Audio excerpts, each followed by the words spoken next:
Thanks for stopping by, everyone. My name is Jeff, and Square reported their Q4 earnings last night at close, guys. And I apologize. I wanted to get this video out last night, but I was preoccupied with some other things yesterday. But now, looking at the 1 week chart, and we will get into the 1 day chart, guys, it's actually kind of a nice thing that I waited to today.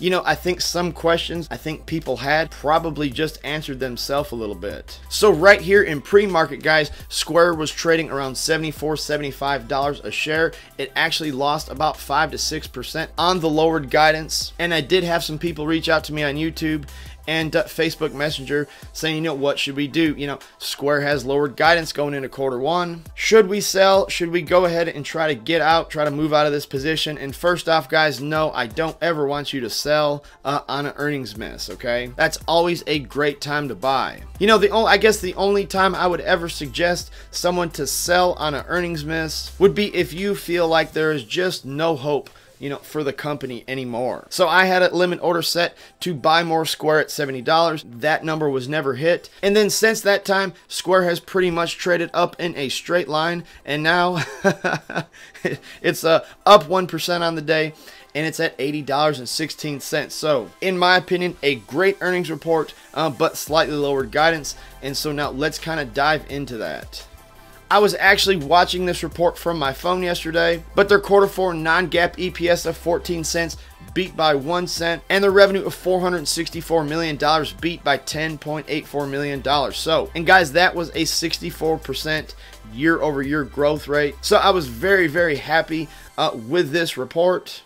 And then, of course, I started watching the stock trends, and I noticed that the stock was down about 5 to 6% in after hours yesterday. And so I was only left to assume that the guidance has been cut. So the Q1 adjusted EPS guidance of 6 to 8 cents, it trails the average analyst estimate of 12 cents. And then the Q1 net revenue, 472 to 484 million versus the consensus of 474 million. So actually the net revenue is pretty much right where the consensus has called it. And then the full year 2019 adjusted EPS of 74 to 78 cents, that actually exceeded the average analyst estimate of 70 cents, okay? And the Q4 gross payment volume of $23 billion, that increased from $22.5 billion, which was in Q3, and then $17.9 billion from 1 year ago. So Square is still growing at an incredible rate. And even on this slightly lowered guidance, guys, I still want you owning Square. You know, going back about 1.5 years ago, one of my very first videos on YouTube, I recommended buying Square in the $30 range. You know, back then, if you would have bought in the $30 range, guys, you were actually approaching close to a 200% gain, and the stock is performing very well. And so just coming back, guys, trying to get some live quotes here. It's trading now at $80.57.